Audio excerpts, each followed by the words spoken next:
Olá, tudo bem com você? Que a graça e a paz de nosso Senhor Jesus esteja em sua vida. Hoje estarei dando continuidade com a minha exposição, o Evangelho segundo escreveu Lucas. Estou no capítulo 9 e hoje vou falar a respeito da confissão de Pedro. Vamos lá. Está aí, confissão de Pedro, Jesus prediz a sua morte. Estando ele orando à parte, achavam-se presentes os discípulos, a quem perguntou: Quem dizem as multidões que sou eu? Quem dizem as multidões quem sou eu? Engraçado. Jesus ele pergunta para os seus discípulos. Provavelmente ali estavam somente os 12, não estavam ali demais discípulos, provavelmente. Muito provável que somente os 12 para ele fazer esta pergunta, que ele estava orando à parte e ele pergunta para os discípulos a respeito das multidões, o que as multidões pensavam a respeito dele. Lá em Mateus capítulo 16, versículo 13, e chegando Jesus às partes de Cesareia de Filipe, então Mateus dá mais detalhes de onde que ele estava. Interrogou os seus discípulos, dizendo: Quem dizem os homens ser o Filho do Homem? Quem dizem? Marcos também traz a mesma pergunta. E saiu Jesus e os seus discípulos para as aldeias de Cesareia de Filipe, e no caminho perguntou aos seus discípulos, dizendo: Quem dizes os homens que eu sou? E eles responderam. Responderam eles: João Batista, mas outro Elias, e ainda outros dizem que ressurgiu um dos antigos profetas. Provavelmente neste episódio aqui João Batista estaria morto, porque João Batista, Elias, por exemplo, já estava morto, ou os antigos profetas também estavam mortos. Muito provável João já estava morto também, pois que ressurgiu, ele diz que ressurgiu, Anisteme. Tem um outro lugar, em Mateus 14, e disse aos seus criados: Este é João Batista, ressuscitou dos mortos, e por isso estas maravilhas operam nele. Ou seja, eu não sei se o povo daquela época acreditava na reencarnação ou em algo levantado dos mortos, assim, não sabemos, é difícil saber. Mas vamos lá. Mas vós, perguntou ele, quem dizeis que eu sou? Aí Jesus pergunta agora para os discípulos. Ele perguntou para os discípulos: olha, o que dizem as multidões? O que as multidões acham da minha pessoa? Ok, eles responderam. Agora ele faz a pergunta para os seus próprios discípulos. Aí, mas vós, perguntou ele, quem dizeis que eu sou? Então falou Pedro. Então Pedro ele toma a palavra e disse: És o Cristo de Deus. O Cristo de Deus aí é ungido, o Mashiach. Então Pedro ele confessa que Jesus ele é o Mashiach. Olha aí, colocado do lado direito aí, o Christos.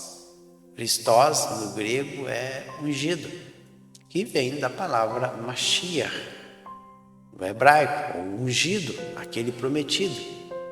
E ele continua: Ele, porém, advertindo-os, mandou que a ninguém declarasse tal coisa. Interessante. Por que Jesus pediu tal coisa? Nós não sabemos.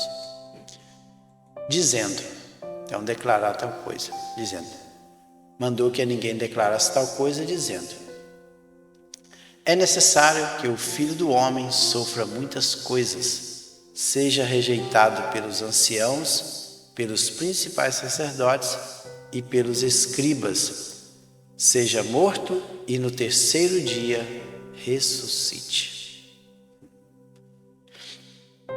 Então Jesus declara abertamente, depois da confissão de Pedro, que ele confessa que Jesus é o Mashiach,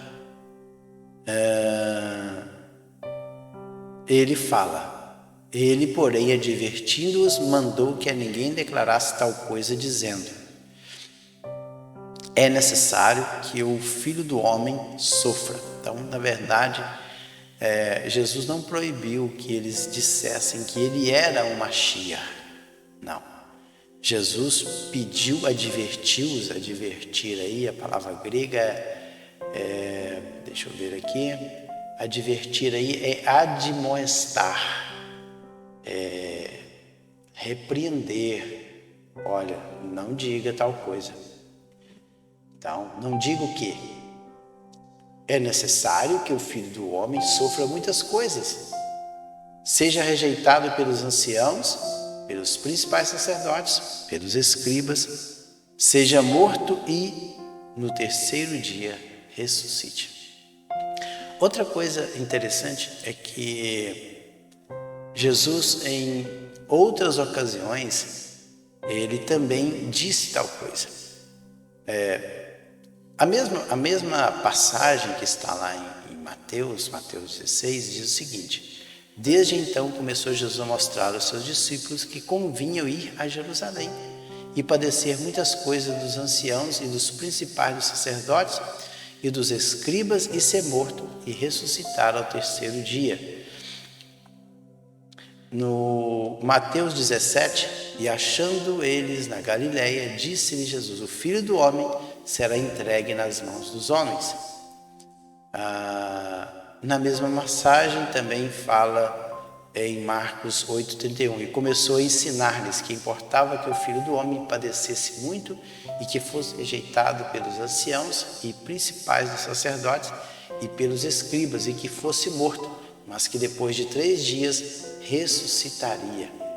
Também lá em Marcos, numa outra passagem, porque ensinava os seus discípulos e lhes dizia, o Filho do Homem será entregue nas mãos dos homens, matá-lo-ão e morto ele ressuscitará ao terceiro dia.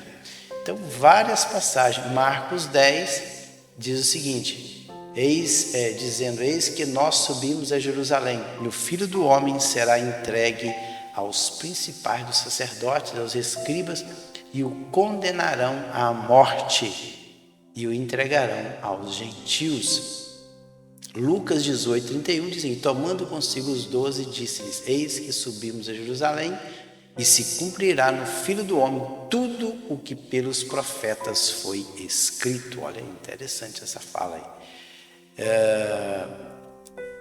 E, por fim, Lucas capítulo 24, versículo 7, dizendo, convém que o Filho do Homem seja entregue nas mãos de homens pecadores e seja crucificado, e ao terceiro dia ressuscite. Então, Jesus, aí em uma ocasião, pelo menos 3 vezes, ele alerta aos seus discípulos que ele morreria e ressuscitaria. Então, Jesus sempre alertando.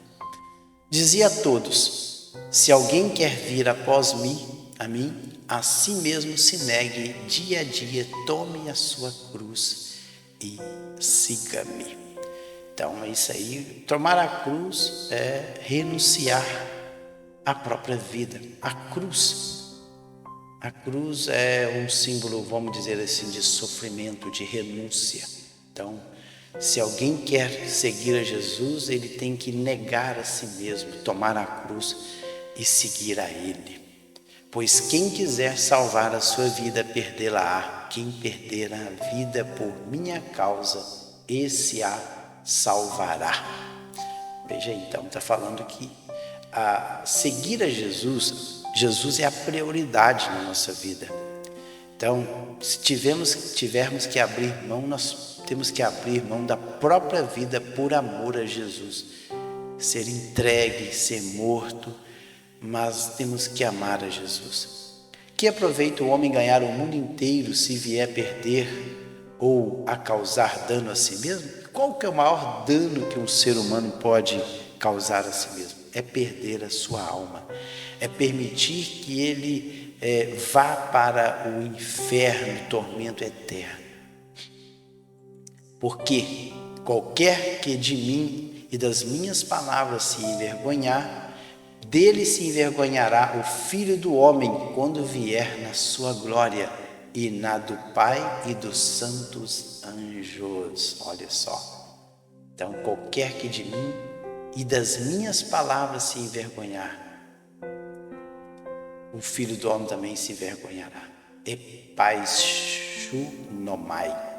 Verdadeiramente vos digo, alguns há dos que aqui se encontram, que de maneira nenhuma passarão pela morte até que vejam o reino de Deus. Interessante esta fala de Jesus. Interessante aí, verdadeiramente alguns. E é isso que nós vamos ver no próximo vídeo. Esse vídeo ficou bem pequeno, 11 minutos, porque no próximo eu quero falar a respeito da transfiguração. A transfiguração já é um assunto bem mais amplo para nós meditarmos. Fiquem todos na paz do Senhor Jesus.